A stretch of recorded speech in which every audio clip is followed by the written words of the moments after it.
Welcome back, House of Five family, and if you are new here, welcome to our house. Today we are going to do another February budget with Wendy. Today we're going to be going through the second paychecks of the month. We get paid once monthly, but we get those 3 times at least right now. That's going to change in April. So hang tight, we are going to get started. I know budgeting can be a chore, and I hope that when you watch these videos, what you're going to have is a mindset shift that budgeting is not a chore. This is an opportunity to take control of your finances and tell your money where to go. All right, everybody. So what we're first going to do is go through the process that I have when I sit down and pay the bills for each payday. And with each one of those, I'll either have a video to show you of what I'm doing or I'll have a screen to share for you.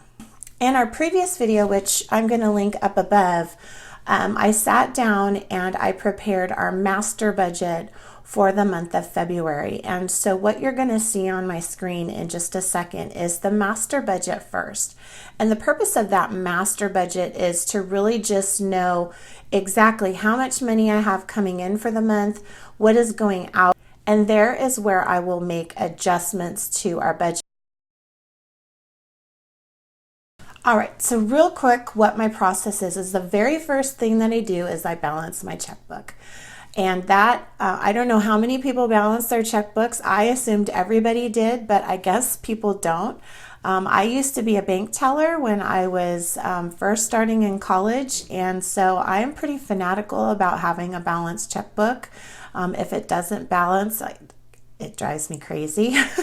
So that's the first thing I do. And the reason I do that is that maybe there was some unplanned spending or spending that wasn't in the budget.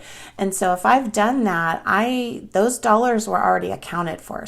So I need to make adjustments. So that's the first step, is that I balance my checkbook and I make any adjustments that I need to make first.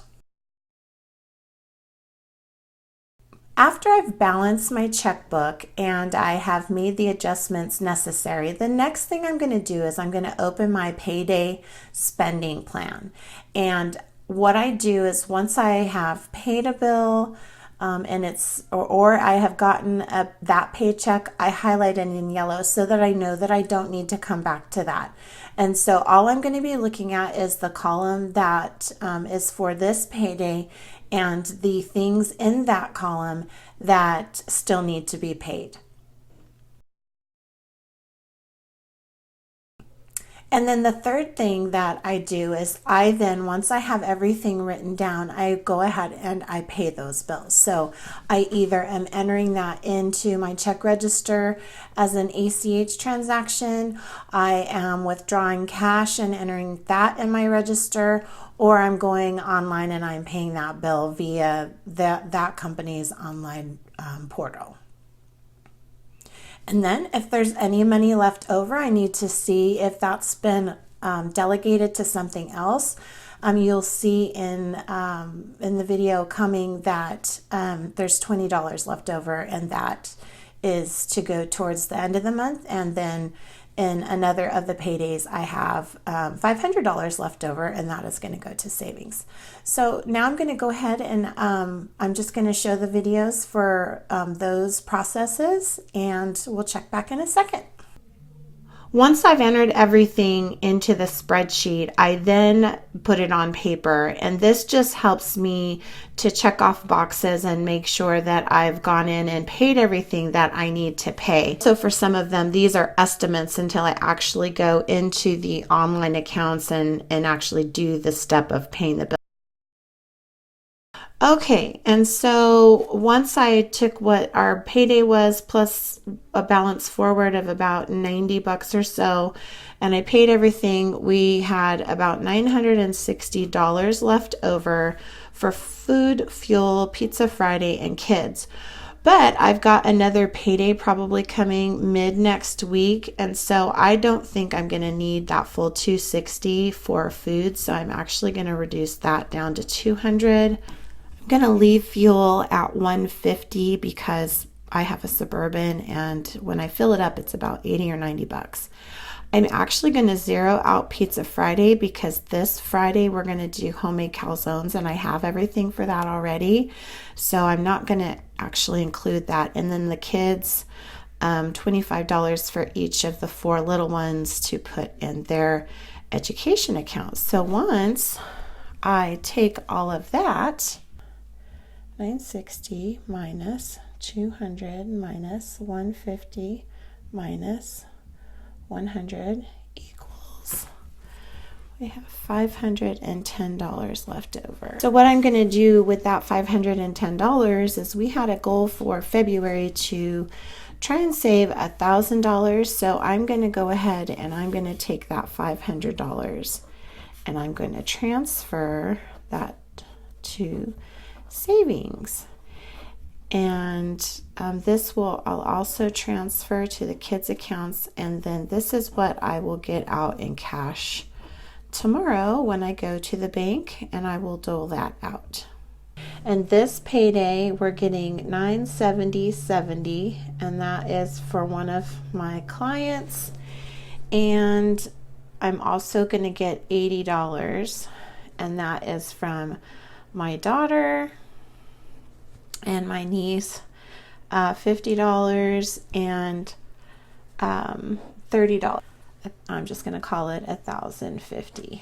All right, so that's what we have to work with this payday. Let's see the bills that we need to pay. We've got IRS, which is $700. $150 for groceries because we're still pretty stocked.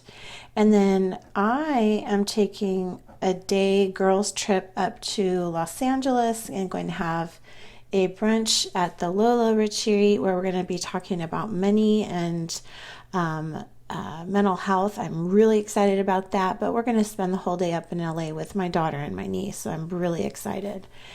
And then I've got a couple miscellaneous expenses I need to get. I need to get a couple more check registers, and then I need a accessory for my computer, and I'm going to get all of that on Amazon. And so let's see how much I have left after that, because I know I'm going to need to save some from this check. Just a tiny bit. Yeah, it's $20. Okay, so what I have left after this is $20. I actually need to put that in and hold that for the end of the month so that I can meet my budget for the end of the month. So I'm not going to use that $20. So that is all I do. This is an ACH, so I'm just going to enter that in my check register. This I've already ordered off of Amazon, so that has already been taken out of my checkbook, and these 2 things will be cash. All right, so now you should see what I've done with both of those paydays, and how I wrote each one down, and then from there I'm checking them off as I'm paying those bills, and then I'm done. I am done for those paydays, and I don't have to do this again until we get another paycheck. And as of right now, that won't be until the end of the month, so in about 2.5 or 3 weeks. And then I am done and I am ready to move on to the next month. Stay tuned for Friday's video. On Friday, we are going to talk about how we are able to feed our household of 7 for less than $1 a day per person. And I'm going to show you the groceries that we buy, the dollar amounts for that, and how that equates to less than $1 a day per person per week. So check back here on Friday. Don't forget to subscribe and to ring that bell so you get notified when we have a new video out. All right, everyone, take care. Bye.